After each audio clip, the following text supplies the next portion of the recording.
In advanced hooponopono, there is something that's really important. You have to have faith that this is alive. You have to have faith that this has consciousness. You have to have faith that is actually watching your back. And faith is the word I want you to have. I think faith is another cleaning tool. I think faith is a word that you should be using and falling back on. Because in my mind, and again, this is my mind talking here, I don't believe you can achieve the kind of spiritual breakthrough and the results you want without faith. You must have faith. Yes, you can have faith in yourself. I wrote a book called Faith, and in it I said, you need to have faith in yourself, faith in other people, and faith in the planet, meaning the whiteboard itself. Faith is that crucial. And you all know the famous mustard seed quote that Jesus had said. I did not put my reading glasses on. Does anybody know that quote by heart? That's okay, you don't need to, and I might be able to read it, but... It says, if you have the faith of a small seed, as a mustard seed, nothing shall be impossible for you. Yes, if you have faith as a small mustard seed or as this seed, nothing will be impossible to you. I think that statement, I think that word are advanced cleaning tools. I really, in my heart of hearts, know that you will get better results and faster results in whatever it is that you're trying to clear or accomplish or manifest if you realize this is real. This is real. And if you go back to the Everything and Nothing movie I was telling you about, the scientists are still confused. They're still trying to map this out. They're still trying to figure this out. I don't know about you, but I can't tell you what I had for breakfast yesterday, and they're trying to figure out what happened 17 billion years ago with no witnesses, no documents. It's kind of like an entertaining drama, a reality TV show you can just be enthralled by, but don't go putting your dollars on that one. Don't bank on it. But there's a philosophy and a mentality that in advanced hooponopono, this zero, this whiteboard, this essence is real, and it's in you. You're connected to it. It is what's animating everything here.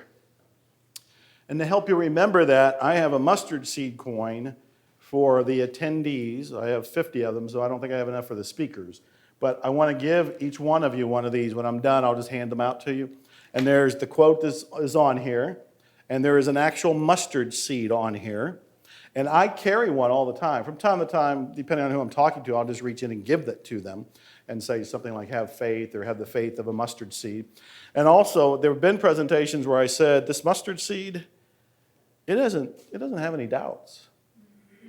It's got to grow up to be a mustard, or is it a tree or a plant? I don't even know what it grows up to be. A tree. It doesn't have any doubts.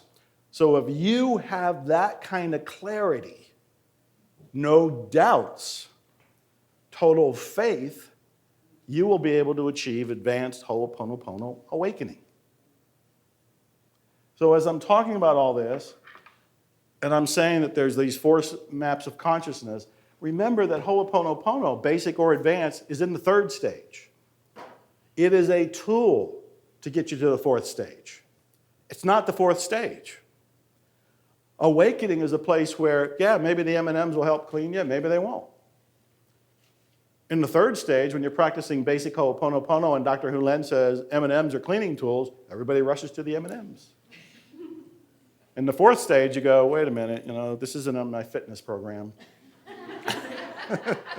Or something to that effect. Okay, so what we're doing here, it'll only take a couple minutes, but I want to take you to the door of awakening, to the door of the great something, to the door of consciousness.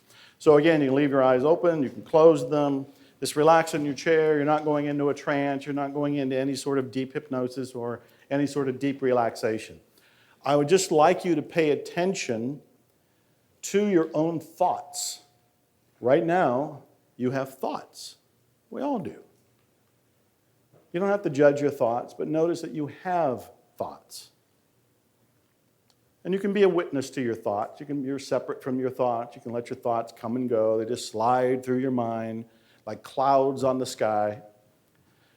And what I want you to notice is that you are not your thoughts. You are not your thoughts. You have thoughts, you can observe thoughts, you can act on thoughts, but you are not your thoughts. You are somehow separate from your thoughts. You are somehow witnessing your thoughts. You are not your thoughts. And then go to your emotions. Right now you're feeling something or other, and it could just be peace, it could be bliss, it could be curiosity. I don't know what you're feeling, but you've got some sort of emotion that's there. And just notice that you have an emotion. And I'd like you to witness that you are not that emotion. You have an emotion. You can observe your emotion. You can be detached from your emotion. You're not that emotion. And now look at your body. You may have an ache. You may be totally relaxed. You may have to move in your chair to be more relaxed. You have this body. Maybe you like your body. Maybe you want to change your body. But notice you can observe your body. You are, in many ways, not your body. You're in it. You have it. You can be aware of it, but you're not your body. And now put all this together. If you're not your thoughts, but you can observe them, and you're not your feelings, but you can observe them, and you're not your body, but you can observe them, who are you? This background consciousness, this witness to your thoughts, to your feelings, to your body, that essence is the whiteboard. That essence is zero. That essence is the great something. And if we looked around to each person in the room, and they go inside, as you're all doing, to that place of awareness and consciousness and observation, that same consciousness is in each one of you. That same awareness. We are joined at that level by the great something. That great something is animating your life, and that great something is what you want to meditate on more and more. Make time every day to receive. Make time every day to make contact with it. Call it a meditation. Call it an awakening. You can sit with that for a moment and then open your eyes when you're ready.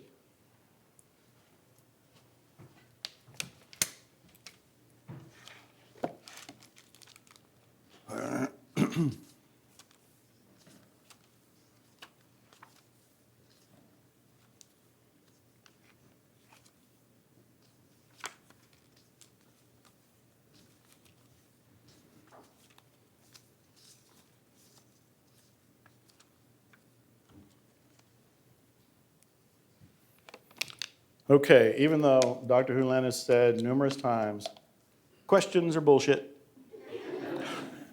Questions are of the mind. Do you have any questions? We have a mic right in the middle there. I will also tell you that in Zero Limits, I tell the story of how Dr. Hulan looked at one of my business cards and said it was a cleaning tool. And I was in Russia, and somebody came up during one of the breaks and said, do you have any of your business cards? And I said, I have several cards. Which one do you want? And I said, the one that's in Zero Limits, the one that's a cleaning tool. And I think I had one or two, and I gave it to him, and he took it like it was the Holy Grail. I was like, it's a business card, man. But Dr. Hulan had said it was a cleaning tool, and that you can use it to imagine cutting up thought forms. Now, you probably already know that thought forms are these images we have in our head that we filled with meaning that are often creating the things we don't want in our lives. And we keep replaying it in our mind like we don't like a particular situation. And so we have this little thought form that keeps staying in our head. And Dr. Hulan would say, imagine that you would take this and slice it up. Slice up the thought form. And I'm waving this around because I'm slicing up any thought forms that are out there. But also, I will bribe anybody who walks up to give a question by giving you a card. So, now, does anybody have a question? Yeah, could you come to the mic here?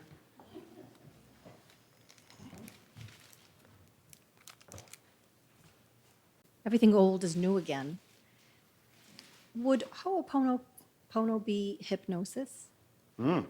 That is a great question. So she's asking, is hooponopono would be hypnosis? I'm going to give you your mustard seed and your cleaning card right there. Thank you for that. No, it is not hypnosis. It is a way of awakening from the trance. I don't see Steve, but Dr. Steve G. Jones will be doing an actual hypnosis session with you. I don't know if it's later today or tomorrow. And you will experience that. But hooponopono is more about awakening from trances. See, the idea, and Steve and I have talked about this, is that we're already in a trance. You're in a trance that is the beliefs I was referring to up there when I said I forgive myself, and the self is the part of you that has created beliefs. Those beliefs have created a kind of trance. There's a trance of limitation. A lot of people still believe there isn't enough money to go around. Even though I keep telling people there's more than enough to go around. There's trillions of dollars that are in circulation, not just even in bank accounts. And I've written books like Attract Money Now to help them with that. And even in that book, I say that we're all living from a trance state. We believe in our beliefs, in what we think is our reality. This is why I also think being in coaching and why I developed miracles coaching. A couple of people here are in miracles coaching. Yes. Oh, good. Because you have somebody on the outside of you who can listen to you describe your own trance and then feed it back to you. Because at that point, you will be slightly more detached and you'll be able to hear your own beliefs. Those beliefs put us into a trance. So my understanding is hooponopono is an awakening tool, not a hypnotic induction tool. So it's the opposite. Yeah, great question, though. Thank you. Do I have another question? Does I have another card? Yes, could you come to the mic? You are all so wonderful. You're so loving. I've met, I think, every single person last night and saw most of you again today. But you are just radiant, spiritual, loving beings. Thank you so much for being here, for making the trek, for coming. Yeah. Yes. As you were talking about, I forgive myself. Yes. What dawned on me was it sounds like myself is what I learned in my psychology classes. We're talking about the ego. Mm-hmm. And, of course, that was one thing that always was stressed was get out of your ego, lose your ego. Mm-hmm. Maybe if they'd called it myself, I might have understood it better. I don't know. Right. But am I on the right track? You're definitely on the right track. I am not using the word ego because ego is like God and so many other words that are preloaded with baggage. Exactly. And so I'm stepping aside from that. That's why even this is now the great something. I'm just bringing in something neutral, and you can create a new definition for it and leave God out of it. It's the same thing with ego. In my mind, ego is perfectly fine. We need our egos to get through life, but we want our ego to serve our spirit. And so for me to help dismantle that in myself and helping all of us, I look at the programming that's creating the ego in the first place. So I don't say we are forgiving the ego, we're forgiving the programming that has created what we're calling an ego. So it all goes back to data and beliefs. And in fact, I think it's in Zero Limits where Dr. Hulen said, there is no such thing as an ego anyway. Mm-hmm.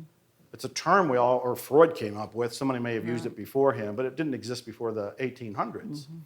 So like many things, it's a way to get caught up in more mind stuff, where what we really want to do is break free. We really want to just come from this and serve this. Serve the great something. Thank you. You are welcome. And here's your mustard seed and your cleaning card. We'll clean up that ego. Cut that right up. Cut that right up. Yes.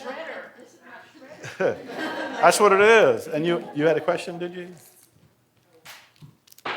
Is there a fifth state of awakening? Oh, she said, is there a fifth state of awakening? As far as I know, no.